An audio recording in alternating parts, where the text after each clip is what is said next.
రాజ్యమేది లేదు గాని రాణిలాగా చూసుకుంటా, కోట కట్టలేను గాని కళ్ళల్లో నిన్నే దాచుకుంటా.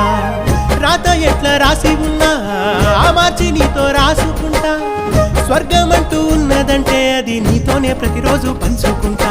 నిన్ను గన్న మీ నాన్న కన్నా అల్లారు ముద్దుగా సాదుకుంటా. నీకు కోపం వస్తే కొంత దూరం ఉంటా, నువ్వు గీత గీస్తే నేను దాటనంటా. కంట నీరు కంటి రెప్ప దాటకుండా కాటుకై కావలుంటా.